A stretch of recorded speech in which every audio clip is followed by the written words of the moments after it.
Bismillah, walhamdulillah, wassalatu wassalamu ala rasulillah. Peace and blessings be upon him. My beloved brothers and sisters, there is a time every single night when the world is asleep. The streets are silent, the lights are dim, even your phone stops buzzing. And in that moment of stillness, Allah subhanahu wa ta'ala descends to the lowest heaven in a way that befits His majesty. And He calls out, "Is there anyone asking so that I may give? Is there anyone seeking forgiveness so that I may forgive?" Imagine the Lord of the worlds, the King of all kings, calling you by your name. But most of us are asleep. We scroll through our phones till late night. We get tired, we promise we'll wake up. Just 5 minutes before Fajr, we say.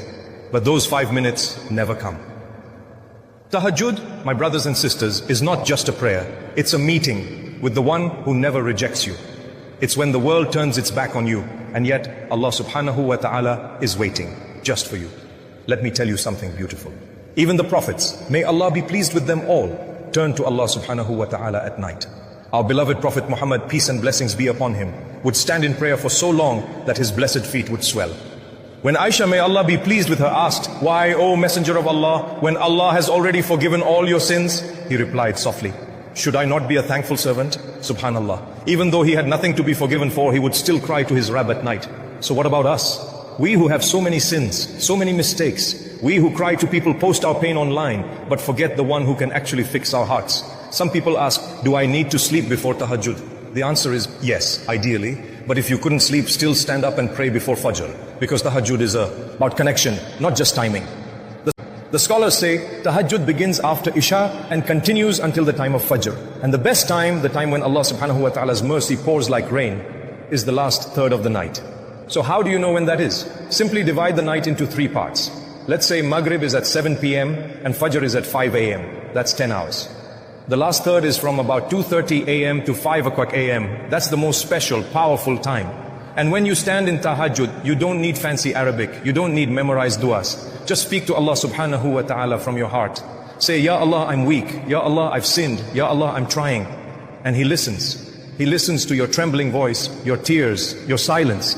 Even if you can't pray long, 2 rakahs are enough. 2 sincere rakahs, prayed with tears and humility, can change your entire life. Because tahajjud is not about how much you pray. It's about how real your connection is.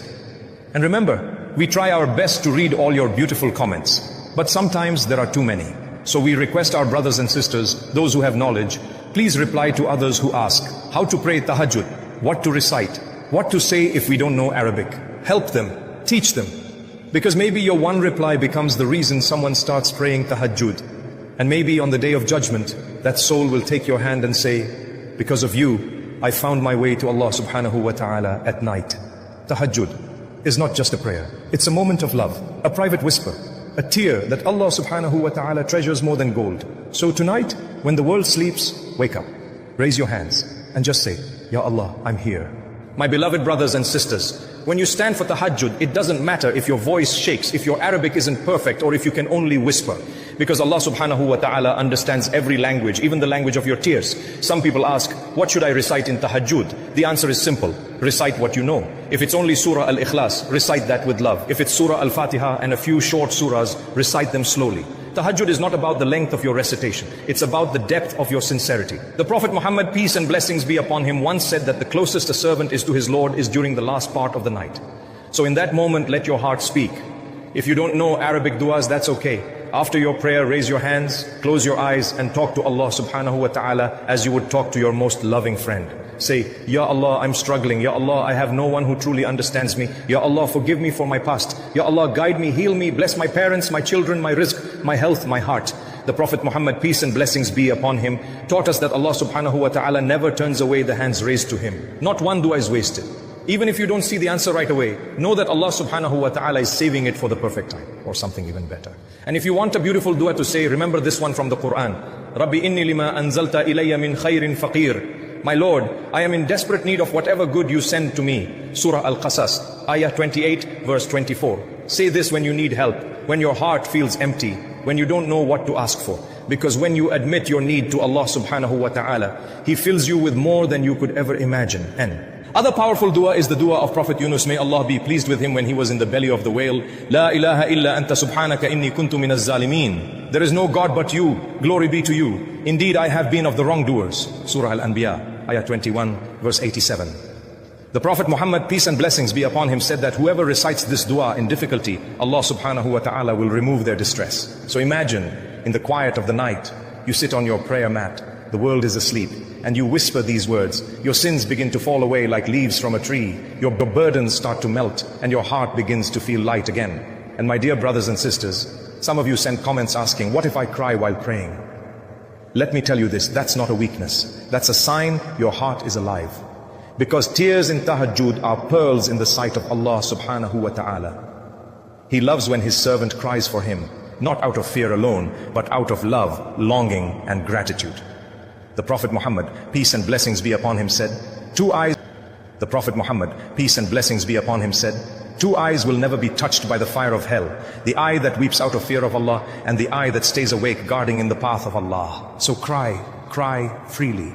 Because your tears at night will shine for you on the day of judgment, when others are drowning in their own deeds. And to those who keep asking questions in the comments, may Allah reward you. We try to read as many as we can, but sometimes we miss some. So I humbly ask, those of you who have knowledge, who understand the deen, please reply with kindness to those seeking guidance. Because every reply you make, every message you write to help someone understand tahajjud or salah or dua, could become your sadaqah jariyah, a reward that continues long after you've left this world. So, tonight when you stand before Allah subhanahu wa ta'ala, don't just go through motions. Feel every word. Whisper your pain, confess your mistakes, pour your heart out. My beloved brothers and sisters, on that great day and the day of judgment, when the sun is brought so close that people will drown in their sweat, there will be a group of people who will be calm, glowing and peaceful. Who are they? They are the ones who used to wake up in the depths of the night when everyone else was asleep and whisper to their Rabb, Allah subhanahu wa ta'ala. The Prophet Muhammad, peace and blessings be upon him, said, the people of tahajjud will have faces shining like stars on the day of judgment. Allahu Akbar. Can you imagine? Your face glowing with a divine light because you once stood alone in your room and said, Ya Allah, while the world slept. When you used to struggle to wake up. When your body said, just sleep, but your heart said, no, Allah is waiting for me. Those moments are not forgotten. Allah subhanahu wa ta'ala never forgets. Every tear you cried in tahajjud, every sajdah you made in secret, every whisper of forgive me, Ya Allah, all of it is written. All of it will come back to you as light, mercy and ease on that day. And on that day when people will be desperate for shade, the Prophet Muhammad, peace and blessings be upon him, told us that among those under the shade of Allah's throne will be the one who remembers Allah in solitude and his eyes filled with tears. That's you, the one who prays tahajjud when no one sees, when no camera records, when no one claps, when no one even knows. You do it for him alone. That's ikhlas, sincerity. And sincerity is what Allah subhanahu wa ta'ala loves most.